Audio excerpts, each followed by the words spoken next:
سود کا بہت برا انجام ہے۔ حضرت ابو ہریرہ رضی اللہ تعالیٰ عنہ فرماتے ہیں کہ آقا کریم علیہ الصلوۃ والسلام نے فرمایا کہ قیامت والے دن نا بندہ جو ہوگا نا اس کا پیٹ جو ہوگا وہ ایک بندے کا وہ کمرے کے برابر ہوگا، اس کا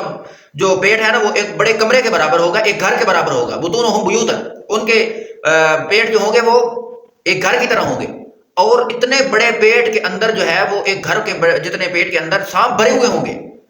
یہ حضور علیہ الصلوۃ والسلام فرماتے ہیں کہ میں نے پوچھا کہ یہ اس بندے کا یہ حال کیوں ہوا؟ یہ شب معراج کا واقعہ حضور علیہ الصلوۃ والسلام نے بیان فرمایا کہ جب حضور معراج پر تشریف لے گئے تو یہ دیکھا ایک بندے کا حشر جہنم کے اندر،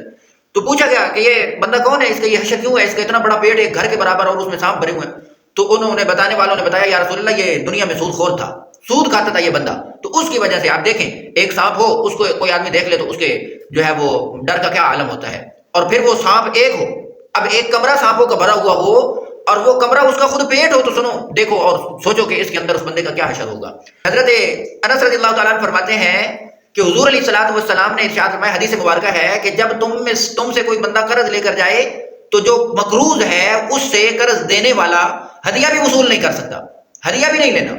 یہی روایت جو ہے حضرت ابو بردہ رضی اللہ تعالیٰ عنہ فرماتے ہیں کہ میں حضرت عبداللہ بن سلام رضی اللہ تعالیٰ عنہ کے پاس آیا ایک مرتبہ مدینہ منورہ میں، یہ روایت صحیح بخاری کے اندر موجود ہے کہ میں حضرت عبداللہ بن سلام کے پاس آیا، میں نے ان سے ملاقات کی تو حضرت عبداللہ بن سلام نے فرمایا ابو بردہ تم ایسے علاقے سے تعلق رکھتے ہو جہاں سود خوری عام ہے، سود کا کاروبار عام ہے، تو تم اگر کسی کو قرض دے دو تو قرض لینے سے پہلے اس بندے سے سبزیوں کی ایک گٹھڑی، لکڑی کی ایک گٹھڑی یا بھوسے کی ایک گٹھڑی تک ہدیے میں قبول نہ کرنا، کیونکہ سود اسی چیز کا نام ہے کہ جو تم نے کسی کو نفع دیا ہے، جو مال تم نے دیا ہے اس کے اوپر تم اس معاوضے سے زیادہ جو ہے وہ نفع کما لو۔ اب یہ بھی تو جو تم نے قرض دیا ہے اس کے مطابق یہ بھی تو کیا ہے، تحفہ آ رہا ہے تمہارے پاس، تو اس کے اندر بھی شبہ ربا موجود ہے، تو جس طرح ربا حرام ہے اسی طرح شبہ ربا بھی حرام ہے۔ تو لہذا حضرت امام اعظم ابو حنیفہ رحمۃ اللہ علیہ کا واقعہ بڑے کمال کا ہے کہ ان سے کسی بندے نے قرض لیا، جب مقررہ تاریخ ہوئی تو امام صاحب رحمۃ اللہ علیہ چلے گئے، گرمی کا موسم تھا اور عرب کی گرمی تھی، اس بندے کے پاس چلے گئے اپنا قرض وصول کرنے کے لیے، دروازہ بجایا، دروازہ بجانے کے بعد دوپہر کا موسم، گرمی، تپتی ہوئی دھوپ اور شدید گرمی کا عالم، امام صاحب رحمۃ اللہ علیہ اس بندے کے دروازے کو بجا کر دھوپ میں جا کر کھڑے ہو گئے، دیوار کے سائے میں کھڑے نہیں ہوئے۔ جب وہ بندہ باہر آیا اس نے دیکھا کہ امام صاحب رحمۃ اللہ علیہ جو ہے وہ دھوپ میں کھڑے ہوئے ہیں، تو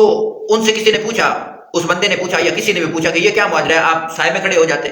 تو فرمایا کہ میں نے اس کو قرض دیا ہوا ہے کچھ،